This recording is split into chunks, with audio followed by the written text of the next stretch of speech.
Let's go into Sunday Night Football. We got the Steelers in prime time yet again. They are going across the country to take on the Las Vegas Raiders. The line is Vegas by 2.5. The total is 43. I checked the Action Network app for this game, and Kerner is on the under. Raybon is on the under. So that kind of shows how we're feeling about this one. So talk to me. I mean, if you want to kind of frame it with why you bet the under first and then go into your captain play. Yeah, well, I'm curious why you took it as well. But when it was at 44.5, this was, Sunday night when I just had my initial projected spreads and totals. I had this total like closer to 42. Mm-hmm. And at the time, it looked like Devontae Adams might miss. That doesn't appear to be the case anymore. There was also a chance Jacoby Myers might miss. So I was just trying to get ahead of that. Right now, I'm projecting it closer to 42.5, 43. But, 44 is a key number, so I just wanted to lock it in. But why did you take it? You got it 43.5, right? Yeah, this is my favorite under of the week. Oh, nice. So the Steelers are dead last in the NFL in points per drive on offense. Yep. They got those 2 defensive touchdowns. The Steelers are the one offense that has fewer red zone trips than the Chicago Bears. The Steelers only have 2 red zone trips. And then on the other side, Vegas is one of the slowest paced teams now in the league. And even they had a 28-point loss to Buffalo, and they're still 29th in seconds per play, even with, a big loss, which usually you speed up in those kind of situations. So just a lot of kind of things point me toward the under. And don't forget, it was a 13-10 game. They played 5 games ago, technically, right at the end of last year. I think it was on Christmas. It was 13-10, and that was with Kenny Pickett coming back. If not, the game might have gone like under 21. So, I think I'm not expecting too much scoring. I think Vegas wants to run the football here, but I'll get to that. Who you got in the captain spot?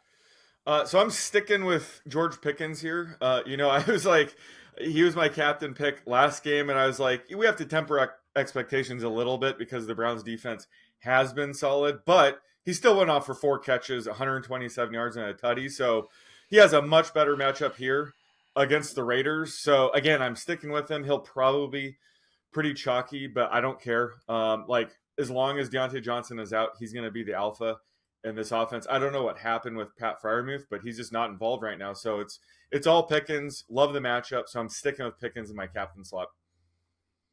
Yeah, I think Pickens will be the alpha even when Deontay comes back. True. True. You kind of see that coming. Pickens can just do so much, and he kind of expanded the route tree. Now he's taking balls after the catch and going to the house. So great player. Love the pick. He will definitely be in a bunch of my captain spots as well. I'm going to go with Josh Jacobs here, fresh off a 9 carry. What is it? -2 yards? -2. Yeah. -10 10 yards after contact too. So yeah, nothing. The line didn't give him nothing. But this is, as it stands in week 3, the best matchup for running backs in the National Football League. The Steelers have given up 333 rushing yards to opposing running backs. That is 47 more than the next highest team, which is the Vikings. They've also given up a touchdown through the air, 2 on the ground to running backs. So I think this is a get-right game for Josh Jacobs. They are at home, favorite, great matchup. So love Jacobs in this spot. And he did, catch the ball well last week, 5 for 6 for 51 yards through the air. I don't think he'll need to do that. He got 19 carries in week 1. And even though he was kind of coming off, the holdout and whatnot. Yeah. So we did talk about this on the Flex Pod early, in the offseason. I was like, I'm not really in on Josh Jacobs this year. You could kind of see it coming. Regression, but I do think this is going to be a good spot for him. Still playing about 75% of the snaps. So give me some Josh Jacobs. Yeah, I like this because he'll be a contrarian play. I think, he's the butt of a ton of jokes this week. I think people will still use him, but definitely not as much in the captain slot. So yeah, if the holdout caused this, first 2 weeks, he's just kind of getting the rust off, he could have a big game here. So yeah, I can get behind him in the captain slot for sure. Yeah, he's got to positively regress. Progress, I guess you could say. Can't get much worse. Yeah, he's got a Cam Akers-esque 28 carries for 46 yards. Yeah. 1.6 per carry. So expecting him to get right in this one. Who do you like for values? So on the Raiders side, I'm going to go Jacoby Myers. I think he is expected to return after missing the one game with the concussion. We have to remember he just had a massive week 1 where he caught 9 balls for 81 yards and 2 touchdowns. Saw a whopping 42% target rate on his routes. I always thought he'd be a pretty good fit for Jimmy G. Obviously, Devontae should be the number 1 target in this offense, but Myers is right there with him. So I think the fact that big game was now 2 weeks ago means he probably won't be too highly owned in this slate. So I like going with Myers here, given he suits up.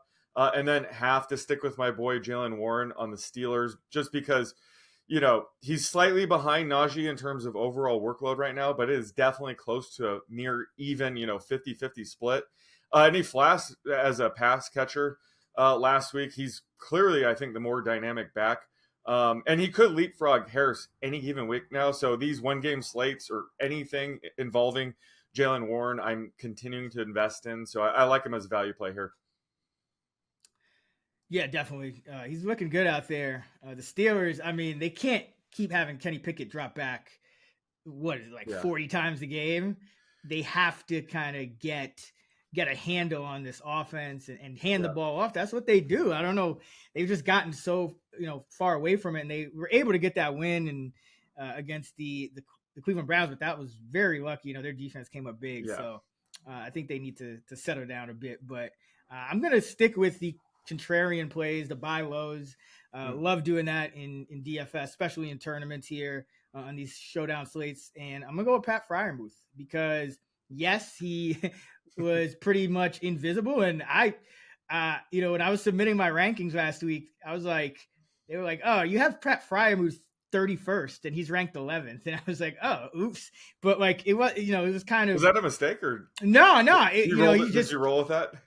I think I might have moved him to 20th or something. Damn. But I was still very low on him. Yeah.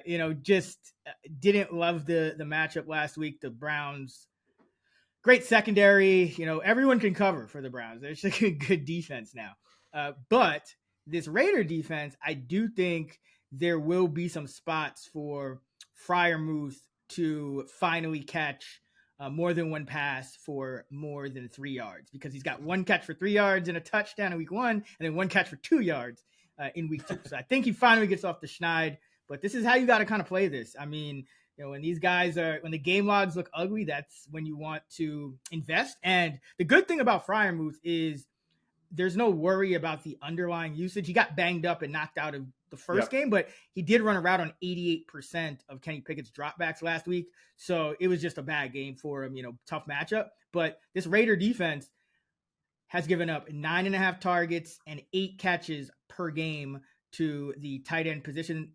Raiders have given up a 5-catch game to a tight end in each of the first 2 games. Troutman had 5 catches for 34 in week 1. And then Dalton Kincaid had 5 for 43 in week 2. And Dawson Knox also caught 3 balls and got a touchdown as well. So this is an exploitable matchup. I think Freiermuth gets right in this one. So now I'll probably be, above consensus after he, shit the bed. Now I'll probably have him tight end 8 or something like that, because, tight ends, it's all about the routes anyway. So love Freiermuth, and I don't even have anyone else on the Raiders. I mean, you took Jacoby, I already mentioned Jacobs, so just go right to dart throws. Well, the Freiermuth thing, it's a 3-game sample. He had 0 catches in week 18 last year. So, but I'm a fan of buying low on tight ends like that. I think a lot of people are dropping tight ends after 2 slow games. And it's if we were to drop every tight end after 2 rough games, only Travis Kelce would be left. So I'm a fan of buying low on Freiermuth here. For dart throws, let's go dumpster diving in the Raiders tight end situation. I'm going to go with Austin Hooper here. just because he's held off Michael Mayer so far. I think at some point Mayer will leapfrog him. And, Hooper doesn't have too much upside when he's running around 55% of Jimmy G's dropbacks, but he has been the tight end they've been using inside the red zone. So if either were to score a touchdown in this game, I'm thinking it'd be more likely to be Hooper. So with Hooper, I'm just kind of banking on a short yardage touchdown here. And then for the Steelers, got to go with Calvin Austin, just because he had a pretty quiet Monday night game. He actually ended up running a couple more routes than Allen Robinson, which was semi-surprising. He was also targeted downfield, so he could break out with a big game here against the Raiders. I think he's a great target underneath or downfield, so he's very versatile and could take advantage of this easy matchup. So I think it's time to roster Calvin Austin heavily in your showdown slates here. Yeah, I love Calvin Austin as a player. Him and Tutu Atwell were two guys that I was kind of like, these guys will probably get a role, and obviously the Deontay injury, helped that. But like you said, Calvin Austin jumped A-Rob, and I think that's going to continue. I think Austin gives the Steelers some much needed juice. Jaylen Warren has some. Obviously, Pickens is a stud, but they need more of that explosiveness. This offense is it's really been shaky. Matt Canada not really getting it done here, putting these guys in great positions. But I think the more Austin, the better for the Steelers. So like him. For my dart throw, I got a couple of Raiders. First, Christian Wilkerson. He actually has been splitting the number 3 wide receiver role with Hunter Renfrow. So in week 1, Myers was active, and Wilkerson and Renfrow both ran a route on 31% of Jimmy G's dropbacks. Okay. And then week 2 comes, and Myers is out, and they split routes exactly evenly again. So it seems like Wilkerson is kind of, in that number 3 role, because remember, Josh McDaniels kind of put Hunter Renfrow in the doghouse, and Wilkerson is a former Patriot. So he's got that connection to McDaniels. So, and, he beat out, who was it? Keelan Cole, who was on the roster all of last year, and Dorsett, another guy who McDaniels was familiar with. So I think, Wilkerson is going to be on the field, probably about a quarter to a third of the time, week in, week out going forward, if Myers is healthy. But it's perfect for a showdown slate dart throw. And I don't think too many people are even familiar with who this dude is. I think, was it last year or the year before, where he got knocked out in training camp? He got cheap shotted in training camp. He missed the entire year. I think, it was 2022. Yeah, last year. He's a preseason stud. Yep. So our DFS preseason degens out there know who he is, but he flashed for I think it was 2021.